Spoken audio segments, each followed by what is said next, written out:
मोदी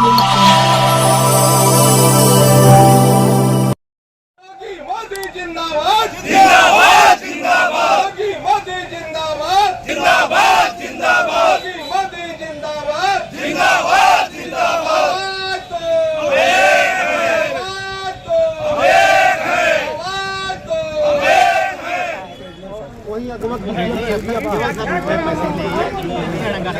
नहीं सर, सभी लोग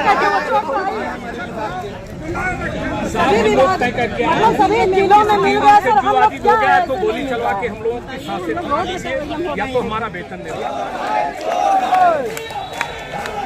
नहीं चलेगी नहीं चलेगी नहीं चलेगी नहीं चलेगी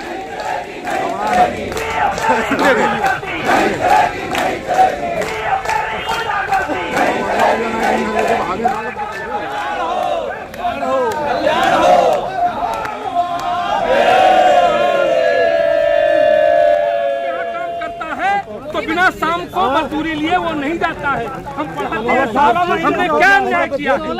ये बता दीजिए, हमने क्या अन्याय किया? हमें वेतन नहीं मिलना चाहिए। 18 महीना हो गया तो ये कौन है रोकने वाला?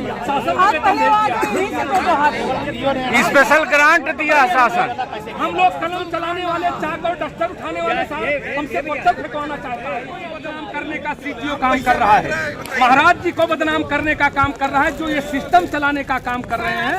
अगर इनका यहाँ से लीविंग नहीं हुई, ट्रांसफर नहीं हुआ, तो हम लोग यहीं पे वो करेंगे, चाहे आप गोली चलवा अध्यापकों को मरवा दीजिए। एसीएस साहब का आशीर्वाद बरतता है। हम लोगों ने यही वार्ता की थी, सर अगर हमारा ये एरियर बनेगा तो 30% हम लोगों को सिस्टम में ये लोग ले लेंगे। इसलिए डायरेक्ट खाते में आया है। ये जान रहे हैं कि वेतन जाएगा तो हमको पैसा नहीं मिलेगा, केवल इसीलिए ये ऐसा कर रहे हैं। शासन का पत्र निर्गत होने के बाद, शासनादेश होने के बाद सीटीओ हमारा वेतन रोक दे। 18 महीने से हम लोग वेतन नहीं पाए हैं। किस वेतन से इन्हीं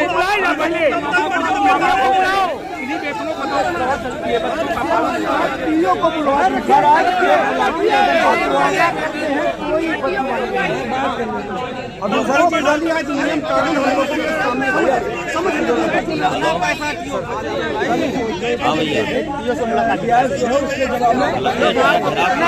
मुलाकात कराई है। सर आप लोग तो सिस्टम के अधिकारी, को जबरदस्ती आगे कर दिया जाता है। उनको फेस करना चाहिए जिन्होंने बाधा उठाई।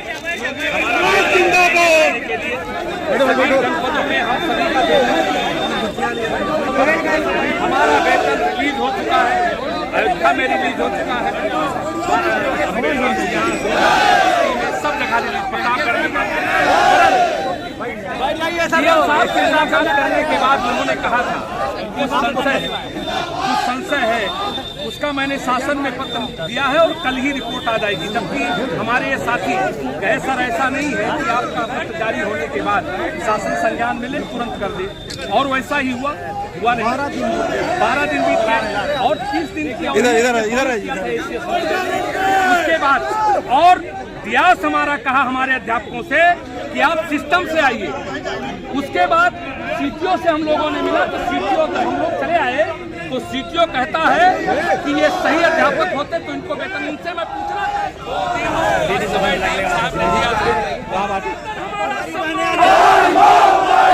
हमारा वेतन, हमारा सम्मान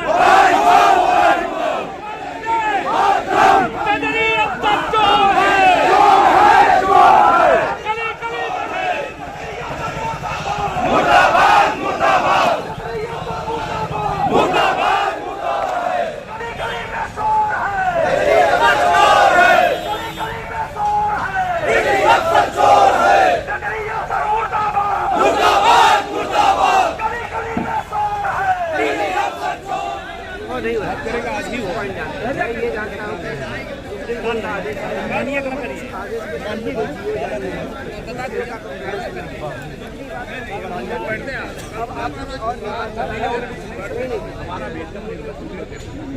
जब मैं यही जानता हूँ जब आप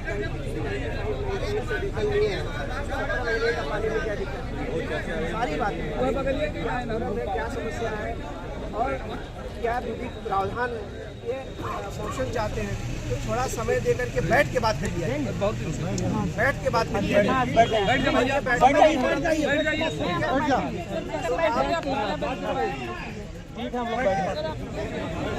दूसरी बात, अगर लेन देन की बात है तो मैं यहीं से आपको बता दें, तदर्थ शिक्षक 16 महीने के वेतन की मांग को लेकर कलेक्ट्रेट के गेट पर बैठे हुए पुलिस बल और एसडीएम सदर और सीओ सदर ने रोक लिया। जिलाधिकारी का घेराव करने जा रहे थे अपनी प्रमुख मांग को लेकर। क्या है प्रमुख मांग? आज आंदोलित है, हमारे साथ बात करने मौजूद है शिक्षक के नेता तेजतर्रा राजमणि सिंह। राजमणि सिंह, आज एडीएम और एडिशनल से आपसे वार्ता हुई, आपको गेट पे रोक दिया, क्या वार्ता हुई है, क्या निष्कर्ष निकला वेतन को लेकर? हम लोगों ने 5 दिन से अनवरत डीआईओ ऑफिस पे धरना याचना का कार्यक्रम लगाए हैं। डीआईओ साहब 5 दिनों से फरार हैं, पूरी ऑफिस सहित। तो हम लोगों ने कल घोषणा की थी कि अगर हम लोगों से वार्ता नहीं करेंगे, हम लोगों का वेतन नहीं निर्गत करेंगे, तो हम लोग डीएम ऑफिस कूच करेंगे। उसी के क्रम में आज हम लोग डीएम साहब से मिलने आए थे, क्योंकि डीएम साहब ने 1 सप्ताह पहले हम लोगों से वार्ता हुई थी। उन्होंने ये कहा था कि कुछ इसमें जो है कोई शासनादेश में कोई त्रुटि है, और मैंने शासन से जो है उसके संज्ञान में हमने मार्गदर्शन मांगा है। तो हमारे तदर्थ शिक्षक साथी ने उस पर एतराज भी किया, ये जरूरी नहीं है कि आपके मार्गदर्शन का जवाब मिल जाए। तो उन्होंने कहा क्या बात करते हो, मैं कलेक्टर हूं, और आज तक उस मार्गदर्शन का जवाब नहीं आया। तो उसी के क्रम में आज हम लोग यहाँ मिलने आए थे जिलाधिकारी महोदय से, और हम लोगों का ये कहना था कि एक तो 17 महीने से वेतन नहीं प्राप्त हुआ, और जो एसीएस का पत्र है उन्होंने 30 दिन का बाउंड किया था कि 30 दिन में इनकी सारी औपचारिकताएं पूर्ण करके आपको वेतन देना है किसी भी हालात में। कम से कम दर्जन भर जनपदों में वेतन निर्गत हो गया है, कहीं कोई अड़चन नहीं आई। उसी शासनादेश के क्रम में सभी जिला विद्यालय निरीक्षकों ने अयोध्या जनपद, इस जनपद का मंडल मुख्यालय है, वहां भी जारी हो गया, गोंडा में जारी हो गया, बस्ती में जारी हो गया, अमेठी हो गया, रायबरेली हो गया, प्रतापगढ़ हो गया, उन्नाव हो गया, आजमगढ़ हो गया। लेकिन केवल यहां शुरुआत में बात आई कि सिस्टम से आइए। अब पढ़े लिखे हम लोग अध्यापक हैं, मनरेगा के मजदूर ही केवल नहीं है हम लोग कि मनरेगा में मजदूरी करते हैं, इनकी भाषा नहीं समझते। मैं स्पष्ट रूप से आपके चैनल के माध्यम से आरोप लगाना चाहता हूं, डीआईओ ऑफिस का एक भ्रष्ट बाबू है राम सकल, उसने यहां से लेकर के डीएम कार्यालय तक अपना तार जोड़ करके सबको भ्रमित करने के लिए केवल उसमें से सिस्टम एडॉप्ट कराना चाहता है उसको। और थोड़ी मोड़ी घूस नहीं, सुनने में आया है उन्होंने ख्वाब पाल रखा है कि प्रति तदर्थ शिक्षकों से 50,000 रुपया, इसीलिए हमारा वेतन नहीं निर्गत हो रहा है। और मेरी आज से 2 मांग हो गई है, एक वेतन, दूसरा राम सकल को जब तक वहां से डीआईओ ऑफिस से नहीं हटाया जाएगा तब तक हम अपने कार्यक्रम को समाप्त नहीं करेंगे। उन्होंने क्या समझ रखा है तदर्थ शिक्षकों को?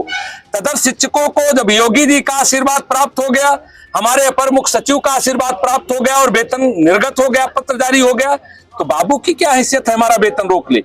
ठीक है, वो डिले कर सकता है। और राम सकल के खिलाफ मुकदमा भी पंजीकृत किया जाए, भ्रष्टाचार अफसर है, उसके आय की संपत्ति की भी जांच कराई जाए, उनकी मैं संपत्ति की भी जांच करवाऊंगा। मैं वेतन प्राप्त करने के बाद राम सकल को उनको उनकी हैसियत का अंदाजा दिला देंगे, उनको भी किसी से पाला पड़ा है। क्या लेखाधिकारी इसमें जिम्मेदार नहीं है? लेखाधिकारी बिल्कुल जिम्मेदार है, लेकिन लेखाधिकारी का जो बाबू है, डीआईओ ऑफिस का जो बाबू है, उसी ने पहले लेखाधिकारी को भ्रमित किया, उसी ने सब कुछ सबको बरगलाया। कहीं ना कहीं केंद्र बिंदु में राम सकल है और जो लेखाधिकारी हैं वो वही है। लेखाधिकारी को मेरा वेतन रोकने का कोई पावर ही नहीं। आप सड़क पर बैठे जी, तो ऐसे में क्या सोच रखा है?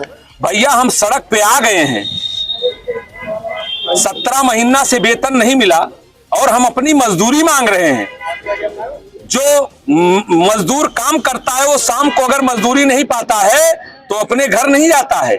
हम तो निरीह हैं, हम लोग इतना बर्दाश्त किए, 17 महीने हमने अध्यापन कार्य किया और वेतन नहीं पाया, लेकिन हम अपनी जिम्मेदारी समझते हैं कि जो हमारे विद्यालय में अभिभावकों ने अपने बच्चों का एडमिशन कराया वो हम लोगों की बदौलत कराया है। हम अपनी नैतिक जिम्मेदारी समझते हुए कभी वेतन के लिए हमने पठन पाठन कार्य प्रभावित नहीं किया, हम पढ़ाते रहे। अफसोस की बात है आज हम लोगों को अपने वेतन के लिए संघर्ष करना पड़ रहा है। हम अपनी जिम्मेदारी को संपूर्ण रूप से जिम्मेदार नहीं कर सकते। मैंने आपको आश्वासन यहाँ दिया है कल जिलाधिकारी के आते ही मैं इस पे लड़ाई लड़ूंगा। एक निवेदन जरूर जी की रैली तक का समय दीजिएगा, आपकी मांग जेन्युइन है, उसका पूरा प्रयास किया जाएगा और प्रशासन भी आपके विरोध में नहीं है, सरकार भी विरोध में नहीं है। समय ऐसा थोड़ा सा चल रहा है, मान लीजिए किसी कारण से आपका नहीं हो पाया है तो आप आक्रोशित मत होइए, परेशान मत होइए, हम आपके साथ हैं। हमने आपको परसों भी आश्वासन दिया था, आप इतने आतुर मत होइए, आप सब शिक्षक हैं, बहुत गंभीर हैं, यही मैं आपसे आग्रह करने आया। मैं 100% तो नहीं लेकिन 99.99% आपको आश्वस्त करता हूँ कि आपके पक्ष में कल निर्णय हो जाए। भैया जिंदाबाद जिंदाबाद। मैं आपकी बात न केवल रखूंगा बल्कि भगवान से मतलब पूरी प्रयास भी करूंगा, प्रार्थना हो जाए, ऐसा मैंने आपसे कहा था। अभी जिलाधिकारी महोदय गए हुए हैं, आपको पता होगा कल आने वाले प्रधानमंत्री से बड़ा विश्व में कोई नेता नहीं है और ऐसे अवसर से बड़ा कोई अवसर नहीं आ सकता। हम समझते हैं जिंदाबाद जिंदाबाद जिंदाबाद मोदी जिंदाबाद जिंदाबाद जिंदाबाद।